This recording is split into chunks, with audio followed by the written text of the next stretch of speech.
a little bit further away. The minute there's 3, he's even further away. The bigger the number, the further shaitan, because when you're alone, you walk and no one knows you and you're okay, and as you walk, you see something haram, you don't have to think twice. It's only your iman that will drive you to protect yourself. If you're weak in iman, next best thing or next worst thing is you entered there.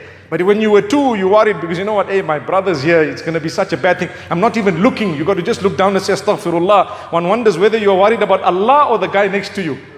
But that was Allah who gave you the good company. Imagine you 3, 4, 5 people. What are you going to do? You won't even look in the direction. Time of Fajr, everyone gets together. What time are we doing Fajr and where are we doing it? And you say, hey, gosh, I needed to sleep. Allahu Akbar. Because of the company, Allah saved you. You read Fajr. Raka'ata al-Fajri khayrun min ad-dunya wa ma fiha. There's the 2 rakats of Sunnah of Fajr better than the whole world and whatever it was. Had you not had the guys to push you and prod you, let's go for Fajr. What time are we going? Where are we doing it? Masha Allah, there's a masjid here. There's another masjid 2 kilometers away. Who does this? Only those who are conscious of Allah. If you got one man or one woman in your company who can remind you of such things, wallahi, you have succeeded. May Allah Almighty grant us goodness. In this way, when we make dua to Allah, He will answer it. Because I'm worried about my consciousness, I'm worried about the consciousness of Allah throughout, not just part of the day or night. I'm worried about it throughout. Allah is great. My brothers and sisters, Allah has blessed us with so much. In order to be thankful to Allah for the blessings you and I have, we have to at least obey His instructions. When you get up for Fajr, you tell Allah, oh Allah, you have blessed me with so much. What you've asked me to do is nothing compared to what you gave me. It is reported that if man had to remain in sujood throughout his life to thank Allah only for the cold water that quenched his thirst, it wouldn't be sufficient. It is also reported that on the Day of Judgment, when a person wants to know what Allah has kept for him because of all his acts of worship and so on, wallahi, it's the mercy of Allah. You really want to know what compensation there is? We do deeds in order to invoke the mercy of Allah. But if you think you're doing deeds because it's going to be weighed on the scale so that will be determining your Jannah and Jahannam, none of us are going to make it to the right place. You tell me, when we get up in Salah, what concentration do you have? Anyone 100%? No one. No one, not even me. How should I lie? We try our best. Small distraction and it irritates us. Sometimes someone's phone rings. Sometimes with the dirtiest of songs, but it's in the masjid. And what happens? 20, 50 people who heard it are all upset. They want to beat him up. And here's the Imam reading a beautiful words of Allah. They are distracted, all of them. You know why? Because of one man's ringtone. That's why I say, you're a believer in Allah, have a decent ringtone. So one youngster comes to me and says, no man, come on, you're getting too hard and fast. Let the ringtone be what it's just a ringtone. No, you're a believer. You must be conscious even of your ringtone.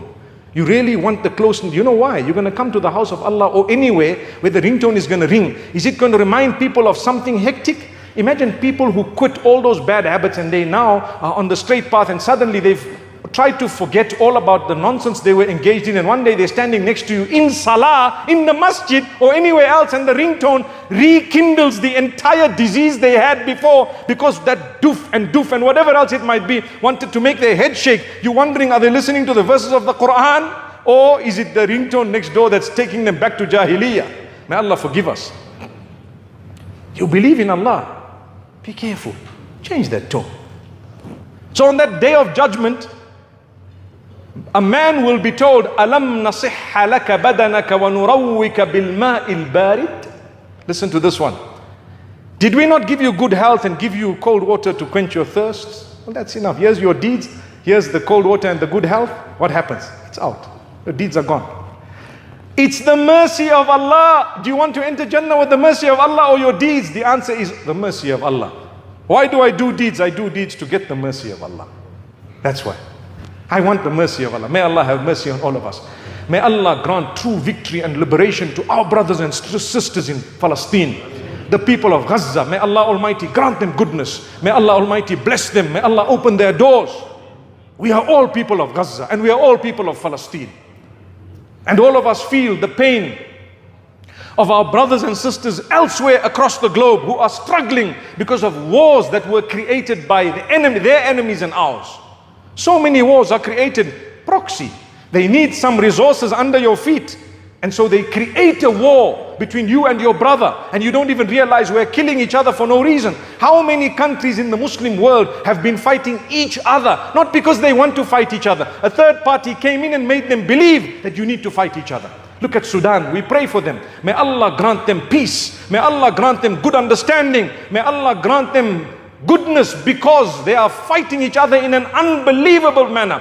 I cannot believe that our intelligent brothers and sisters of Sudan can actually be killing one another. Definitely they have been trapped by shaitan. May Allah grant them the release from those shackles, and may Allah grant them goodness. I've given you 1 or 2 examples. Wallahi, the list is endless. The list is endless. And so we need to talk about it. We need to remind each other about it. We are part of the ummah. And if we don't care in the heart, we need to work harder. Something is wrong in our system.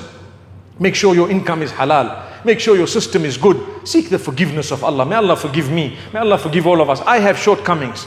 We all have shortcomings. I've committed sin. We all have committed sin, because we are Banu Adam. The winner from amongst us is the one who oft repents to Allah. Every day ask Allah, oh Allah, forgive me. Oh Allah, grant me mercy. May Allah bless us all. أقول قولي هذا وصلى الله وسلم وبارك.